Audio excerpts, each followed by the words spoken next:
Hello, everyone. For anyone tuning in, this is a podcast that I wanted to create with right over here. Yo. We're gonna call this podcast at the moment the podcast of nonsense. Basically, the biggest aim of our podcast is to talk about any kind of media that we like, any kind of trends that we're seeing in Instagram, Twitter, YouTube, even Reddit, Basically anywhere. just anything, right? We figured that we already talk so much that we would get this podcast started, record conversations about ourselves, and then if there's any kind of suggestions or you have anything that you want us to bring up or talk about, you're Or more any than welcome. questions as well. Any, you're more than welcome to leave a comment, DM us on any of our social media or any of our platforms, and then we'll definitely try to get back to you as soon as possible, and then basically get started. So, All right. how's it going? You know, Pretty good. Same thing as usual same thing here as on usual. Discord. That's what we love to Here on see. Discord. Biggest thing is, But so a lot of people that are going to be listening to this podcast, they're obviously going to be existing fans of ours, so they already kind of know our taste. But for people that are tuning in that don't know, or perhaps you're coming back here from in the future, wanting to see where this podcast started, how and where it all began, we're just gonna run through some of the stuff that we like. Now, this isn't necessarily gonna be our like top threes or anything.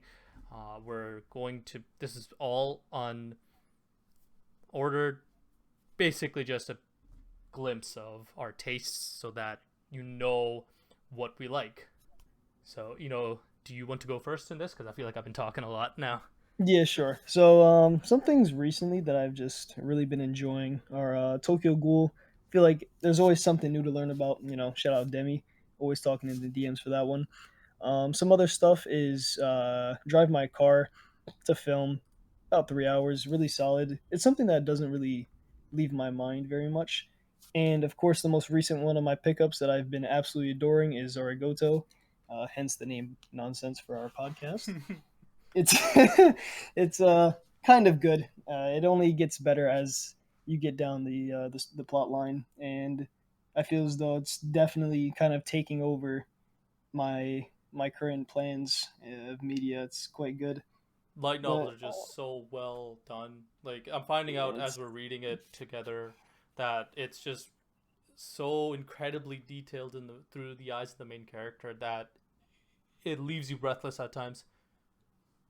yeah, I feel like in general, just from what I have seen from this novel and the visual novels I have played, it's just comparatively most of the time, it's just not fair. I feel as though the amount of time you get to really flesh out characters, plot, atmosphere, all these things, it's just really difficult to compete with unless you're at the top of the other mediums as well. I would say my most of my top stuff would be manga or novels, so or even a game near, but most of the time it seems as though novels are just completely unfair when it comes to the amount of detail given. It's just one of those things that you realize as you read more that its strength is in its detailing, whereas with a visual medium such as manga or even anime, you have other strengths where the visual medium is lacking. Where sorry, the light novel medium is lacking. For example, facial expressions are so well done in the manga medium that is a strength that the light obviously the light novel medium will never have, but the emotional impact from a facial expression that can't really be described in a light novel, right? So some examples that I'm thinking of is you remember in Black Swordsman the one face that Guts makes, right? Yeah, the cry. Yeah. If yeah, And yeah, that that's I totally. feel can't really be expressed through words. That is the strength of the manga medium. Yeah, I feel like especially for series like Berserk, their biggest strengths, their best moments, the things that are most memorable are definitely, I would say, how they're drawn. Just like your one post actually on Instagram about eyes, Mm-hmm. something like eyes in, let's say, trying to think, Vagabond with Musashi, how like how in certain situations he sees things that can't be really reflected through word. It's all through visual. Yeah. But then again, I feel like when you get back down to it, the visual descriptions used in novels can still compete simply because of how in detail they can get. Yeah. Like in Zaragoza, when you get to specific scenes, I don't want to say, um, they get very gruesome to say the least. Oh yeah, no, And definitely. Yeah, yeah, yeah. I feel as though it's all dependent on how strong the author is able to portray what they're seeing and envisioning for a scene. But most of the time, something like an anime where its strength lies is an OST, something that a novel usually doesn't have unless it's been adapted. And that can enhance a scene, like, let's say, AOT plot twist, stuff like that. Those scenes have really amazing OSTs that really enhance like that overall experience that you just wouldn't get in a novel. Oh, I Um, easily agree. It's yeah, one of the things where I find that a soundtrack and a great soundtrack can take a scene that is good and elevate it to something that is like exceptional, right? Like you can get something where you already have like a strong foundation of a scene, right? But you pair that with for example, in Attack on Titan, this is going to be season 2 spoiler, so if you haven't watched season 2 of Attack on Titan or haven't read, you can kind of skip ahead. But the betrayal of Reiner and Berthold, that was already like a great scene. But the soundtrack with the vocals, with the string instruments, it just feels so grand and epic in nature that it took it and made it one of the most memorable scenes, I think, in the anime at least. And like that is one of my favorite soundtracks ever, right? And like yeah, another similar thing is Hunter x Hunter has some of the best soundtracks I've ever heard. dude, Marin versus Netero. Oh man, Yeah, like it's just too great. Croto's that's Requiem. I Yeah, love a lot of memorable scenes. love and music has that ability to plant a scene or a moment within you, and you can always be reminded by it just by re-listening to that same piece. And it doesn't even have to be like you're watching the anime, it can just bring back those memories, right? Music is Yeah, and it'll extremely flashback. powerful. It's funny that you brought up the Reiner twist as well because the minute you brought it up, I can hear like the like the little whine in the beginning, like that Yeah. little. Yeah, the minute you said that, I was like, oh damn. I remember watching that because, dude, the way the seasons worked is since they were gapped. I'm assuming you watched it as it was airing as well. Oh my Is god, that yeah, that's since a we had to wait so long for that, such a long way. 4 when years it I finally think. hit, yeah, when it finally hit, I'm like, oh my god, what am I Oh Lord. watching? Dude, yeah, and like back then I didn't analyze for anything, right? Like I Me didn't look either. at media in that It was form one of at my first all. anime actually. And I did like in hindsight, if I was to reread or if I was to read it for the first time now, right, I'd see it coming a little bit easier, but not back then. Not Oh no, not the way that I I was watched it. bamboozled. Like I got smacked upside the head by a I'm like, newspaper by a what? granny, bro. No way. Looking back Like on it, like, yeah, the armor titan and how Reiner looks, like, it's there. Like, it's not that hard it's to. pretty obvious. Just like with the Annie part, I'm kind of like I look back, I'm like, damn, I was kind of just stupid, bro. Like it's Honestly, right I there. didn't even. I'm like, wow, I didn't figure out Annie. Really, bro? Like, the facial structure, everything is the same. I can't Bro, the believe blonde it. hair, the blonde hair, bro. I Like it's couldn't right there put in your two and face, two together. bro. Are It you was for it was real? stated she was like, oh yeah, she's one of the best fighters, probably the best one in the camp, and the Titan is sitting there like boxing. I'm like, Yeah. oh my god, bro. Like, am I blind? Bro, I was It's like, so yo, funny. this Titan can box. Holy shit, they're done for. Like, that's all that was going through my head at the Dude, time. no, I'm not gonna lie. The minute the first season when like that came out and I see like this colossal titan looking over the wall, I'm like, yeah, you're fucked. I Like thought, it was dude, all yeah, over. oh my god. I thought that was gonna be like the final boss or some shit. I'm like, that's it. That's Yeah, I thought he endgame. was an. I thought that when the colossal came back, like it was just game over. Like they were Yeah, done. And then Aaron's like, oh, I'm a titan too. Fuck you. Oh yeah. well, nice. Humanity has hope.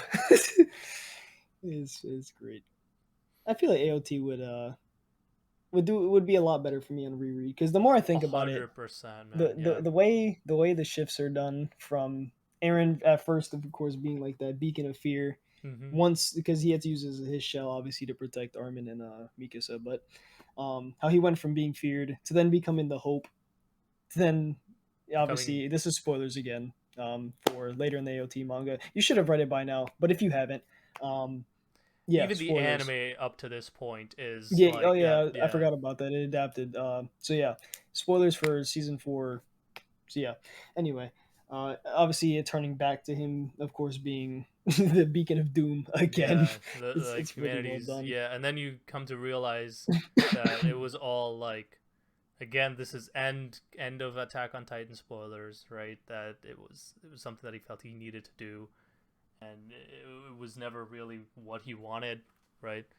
And Yeah. we'll probably go more in depth with how the community views Attack on Titan and other controversial endings. Well, controversial per se because they're have such a Depends on where we're yeah. talking, because certain platforms are like, dude, it's so odd.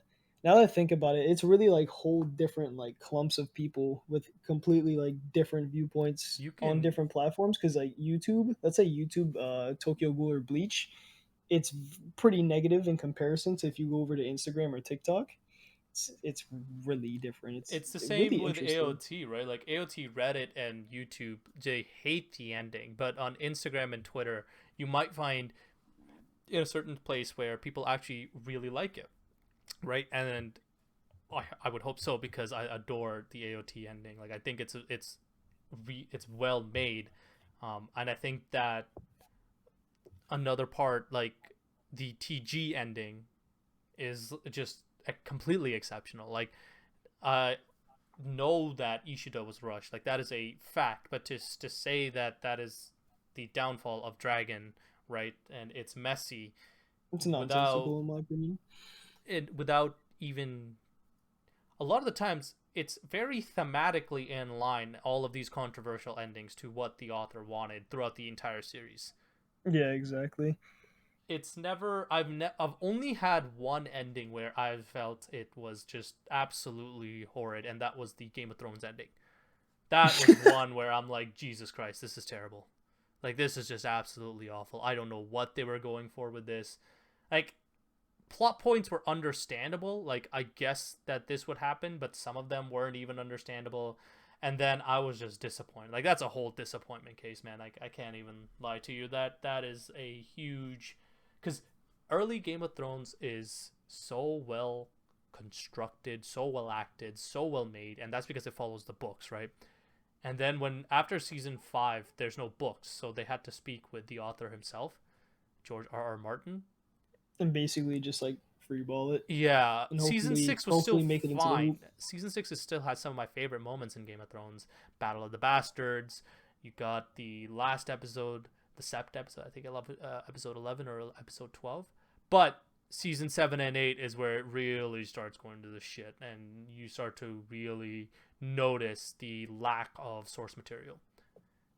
Yeah, that's what makes me fear picking Game of Thrones up, because I've heard how great it is and then how it royally just falls into oblivion. Like So I I'm not can't very. even like I would still want someone to watch the first like 6 seasons because of how well made the show is in practically every technical and narrative aspect, right? If you were to look at it through, cinematography, acting, it's phenomenal. If you were to look at it through like character writing, character dynamics, character growth, and the story, the overall narrative that's being told, that's such a large fantasy, such a large world that's being given to you and being explored through different political perspectives. It's so well done, but again, it's tough because the ending, right?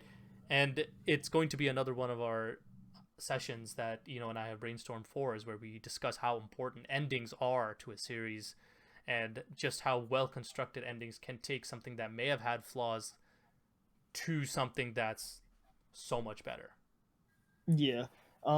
So just to tie it back, because we went on a little tangent off Yeah, the first point, but basically what this first one is, this first podcast, this first video, because I believe we also plan on formatting this into a video as well, hopefully. hopefully. Um, and it's basically what makes a great series. And we've talked about OSTs, the detailing within novels, how important an ending is, how controversial certain endings can be, stuff like that.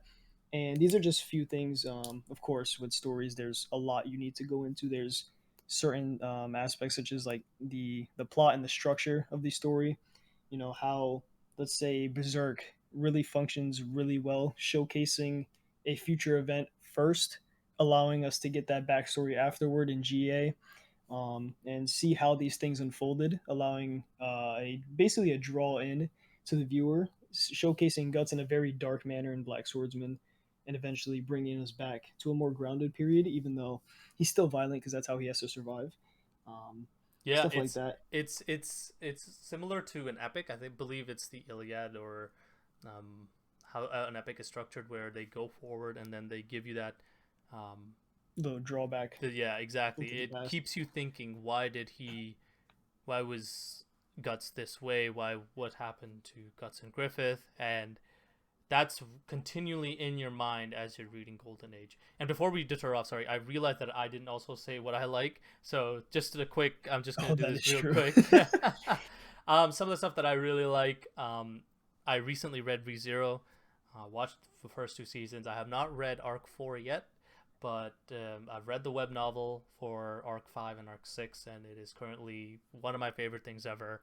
I adore Subaru. He's my undisputed GOAT at the time. I still have V9 to get to for Zarigoto, so we'll see if E is able to overtake. But absolutely adore Subaru. Um, a huge BoJack fan. The character, the series, I don't have super. I don't have to the same extent that I have BoJack, because I think there's a few things that I would like to change about the show itself. But BoJack himself and what the view from halfway down means to me, that I can probably talk about like for a whole episode. Sorry, it's so impactful. It basically made me, and this is spoilers if you haven't seen BoJack, by the way. Um, but it made me at peace with my own kind of mortality, and that is so incredibly important to me that I hold BoJack so high because of it. And then for manga, I got Pandora Hearts as my number one. I just adore everything. I think that that is the manga in every kind of technical aspect and enjoyment.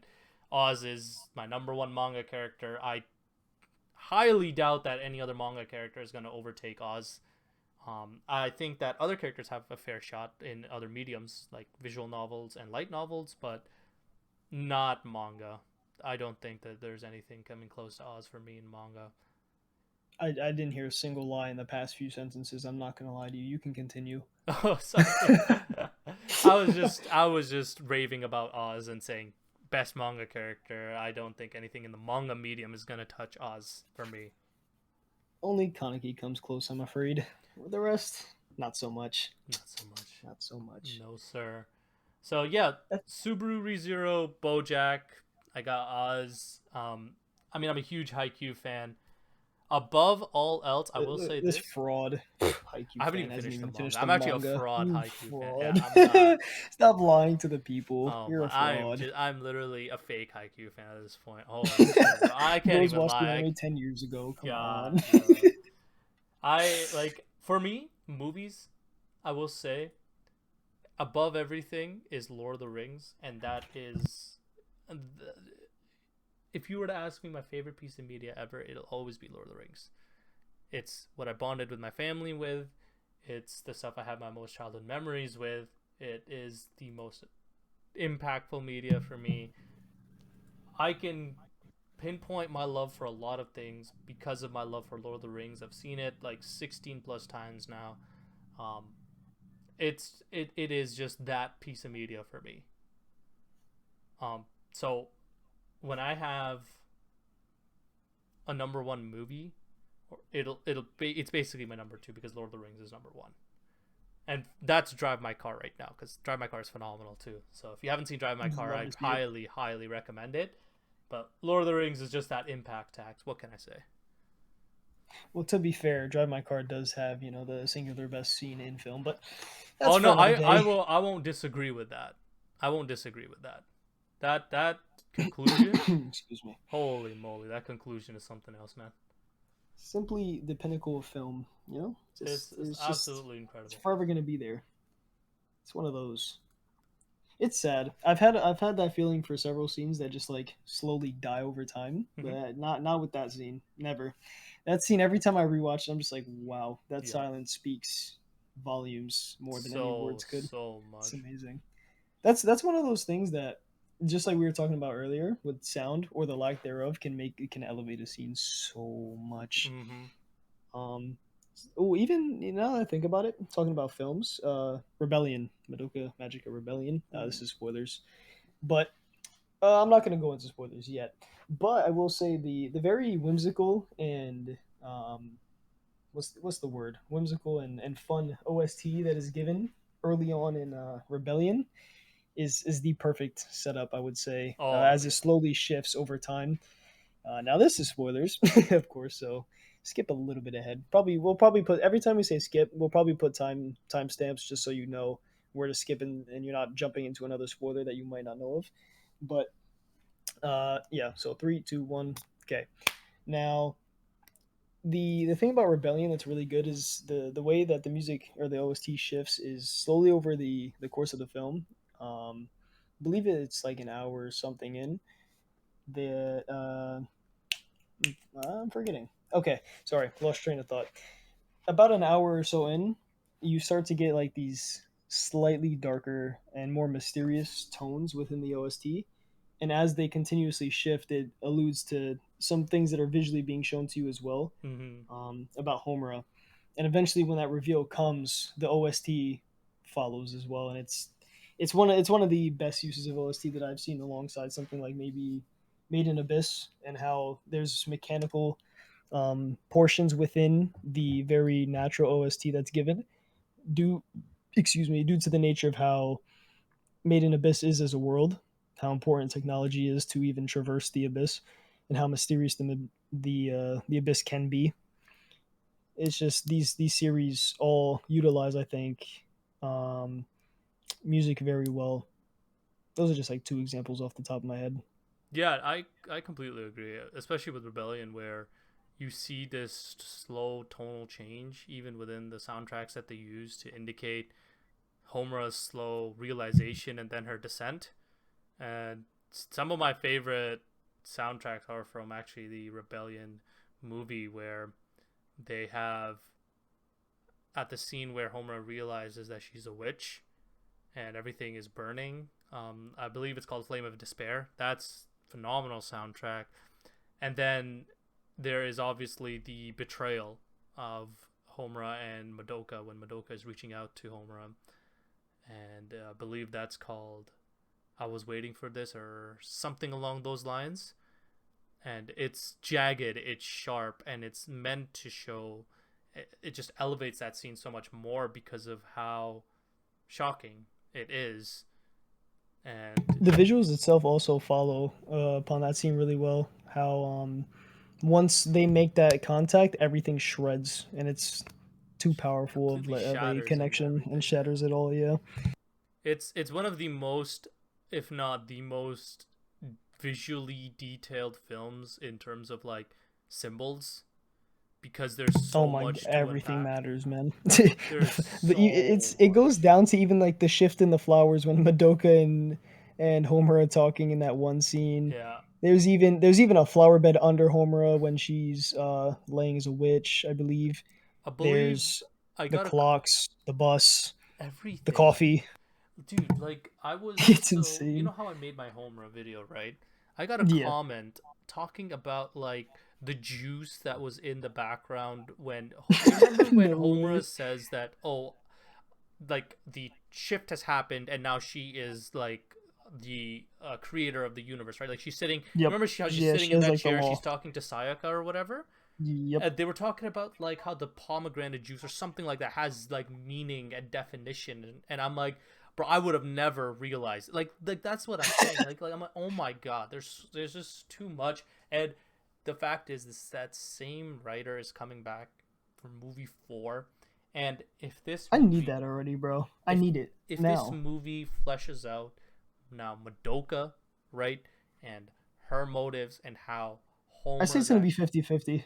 I think that's how it's gonna go. I think definitely. I'm just because I need it for Madoka so that I can put her Yeah, higher. we need more Madoka than Homura, Yeah. but I feel like it's gonna be 50-50 anyway because the conflicts are both like coming back because once Madoka fully retains memories is when Homura now has an issue and it's Yes. equally as bad as her because the thing is, right?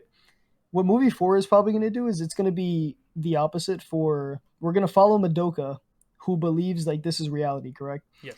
And then she's going to slowly realize as she did when Homura tied the bow of fate with her is she's going to realize everything and this is going to spiral back to like how this is not the joy I wished for Yeah. with Homura. She's going to realize she's going to have her power and then it's going to be like a big universal battle basically, Uh, and that conflict of ideologies regarding peace and basically Homer's very mean egoism, to say the least. and her Um, obsessive love, right? Like that. Like Madoka yeah, loves Homura as well, right? In but in just such a different sense of that it's word. very. It's like it's literally complete opposites. Yeah. Because If there's a more light tone, a far lighter tone as she sacrificed herself, right? Yep. While Homura needs herself to be there because that connection was already lost when Madoka lost her own place It's in the world. it's complete selfish versus selfishness, right? Like Madoka's love for Homura is extremely selfless to the point where it seems like she loves others about as much as she loves Homura. But Homura's love for Madoka is so selfish that it almost is. It doesn't seem It like transcends literally the entire universe. right, and that's and it to her perspective, it almost seems like Madoka doesn't even love her because doesn't she just love everyone? You understand where I'm coming from, right? So that is where Yes. if movie 4 is a direct dichotomy in its like layout and realizations as movie 3 is, if it is on the same level as Rebellion or if it's even better. I don't even know if it'll be better cuz Rebellion is already so high for me, right? I'm not going to lie to you, man. You give me one peak, like give me something along the lines of Homer saying, I don't know what her realization. Let's say her realization is, I don't know, all that she's done has been a waste of time or something, Yeah. right? But it's her actions, so she has to live by it, right? Let's say we get a line between her and Madoka, like I don't know. Something about Hmm. love, something about fate, something about how like Some something about love is going to be better than anything in Rebellion, like by itself, let alone the yeah, cuz conclusion. of It's how it's let up. Oh my god, that's going to be because nuts. once they both have their full memories and they both have that the ideological battle coming back, you're gonna get something along the lines of like, I'm trying to think about a line. This love mattered not. Nah, I don't know. Whatever it is, right? It's Something like something. that. I don't Yeah. know. It would be I feel like Homer would be very disappointed, and she would have to finally voice that to the person instead of Oh yeah. the world itself, Yeah. the barriers that because the reason why I feel like a lot of people do miss this as well is the reason why they went toward the laws of themselves is because that was what barred them from being Together. connected. Yep, exactly. Like they the universe itself almost hated what Homura was trying to do. And what I want from Homura in movie 4 is this externalization she's always done. I need some self-reflection because it's almost never happened. Like it's always been I need to Well, external there's that one scene where there's like the many versions of herself looking down on her, yeah, there's but it's so short-lived. Like most of the time it's very externalized, pushing her pain onto everything that is not herself. mhm. And then you can argue Madoka's the exact opposite. She never talks about what kind of struggle she's going for. It's always internalized within herself. She's always been witnessing it Yeah. and feeling that pain and like I feel as though a lot of her conversations I honestly do not remember very much of OG, but I do remember a lot of the suffering that Madoka had saw was through Sayaka. Yes. And the thing is Homer obviously suffered in silence. That's why she was very ambiguous until what was it, episode 9, I 9 or think, 10. I when think 10 was her backstory. So, so around there, yeah. which obviously is another just slight detail as to how they basically deal with suffering, stuff like that. Okay. We are a little off track again. It's fine Just a though, but little that's the bit. point of the podcast, right? Is Yeah, we just talk about start talking something about and then we just keep talking some about it, good right? stuff. So basically, we you got a little intro on what both of us like, Yep, just a and little bit. just a little bit. We talked about a few series. We're nearing the 30-minute mark at the moment. Damn, really? That Yeah, was yeah, we're fast. actually at 30 minutes at the Yo, moment. we went on 3 tangents and it was like, oh, there's 30 Yeah, minutes. there's 30 minutes. So we can continue talking right now, or we can kind of cut this off at here and then we can go in depth about that subject, the idea that you had for the next episode. What Yeah, do you think of it? I said we chop it. I want to rewatch this down to see how it sounds and how it looks. Okay, Um, first, just so we know what to reflect on and do better for everybody. for sure. But I also want to do like an outro segment here. So Yeah, yeah, we can obviously chop this up. So I'm not really worried about breaks and stuff like that. So overall, I think this was a good start. Got a few things down for both of us. We went on a few tangents, just talking about some things that we enjoyed, some things that could get better on revisits, some aspects that make series good. I think we'll do that more in depth and more focused next time, like with a better structure. yes. Um, but I think this is a good indicator to start with, and Okay. hopefully the people that do watch enjoyed. And if you're still listening to this point, thank you, by the way. I appreciate listening to all the way to the very end. Um, If you did listen this far, drop nonsense in the comments. You know what I'm saying? thank Just you. so we know that you actually made it. Yes, sir. And as for future uploads as and schedule, we'll try to do it as much as we can. We're heading into the summer now, so both of us should be a little bit more free moving forward. But Yeah, get real life some is real probably life. like Sometimes we both get tied up, so we'll try to push them out. We'll try to record multiple probably sessions. probably once a week. Hopefully, once That we is get a the schedule going, and that's the goal. But we'll see. We'll see. I would Once, like at twice a week. least once a week that we're pushing out an episode. So the idea here is if you're listening to this on YouTube, that we have a Spotify set up, that we have a combined YouTube account that'll be specifically for this podcast. And in the description, you're going to find Eno and mine and our independent YouTube channel where I only have two, 3 videos up right now. So Um, me and the Homer one, yeah, I believe. Solonine and Homer, yeah. And then I have a Subaru edit that I made. That's about it. Very nice. And then Yeah, I'll I need to start on YouTube as well. I think I'll do my Kaneki stuff into video essays. that would So be if you good, guys yeah. do want to see that, I'll probably break that up into 5 videos. Yeah. But Moving for forward. now, I would say if you guys want to go down, we'll probably link our link trees where all our stuff will be. Yes. And if you ever want to suggest what we can talk about on an episode, which would obviously be more focused, this is our first one, so we're just trying to get in the hang and kind of smooth our way into this. But if you want a very detailed discussion on a certain topic, want us to check out something, hit our DM, hit our direct messages on basically any platform we have. And we'll try to get back to you as quick as possible. We're probably going to be most responsive on Instagram. Yeah, TikTok DMs, I'm I'm not super responsive. I don't. I I'm think I need far to be more following. responsive on IG than TikTok and Twitter. I go on Twitter a lot less than IG, but all depends. IG. It's gonna be Instagram. DM us on Yeah, Instagram and ask us about what thoughts on this series or this aspect or whatnot. But yeah, moving forward, we appreciate all your support. And this is the Nonsense Podcast. Peace out. Take it easy. peace.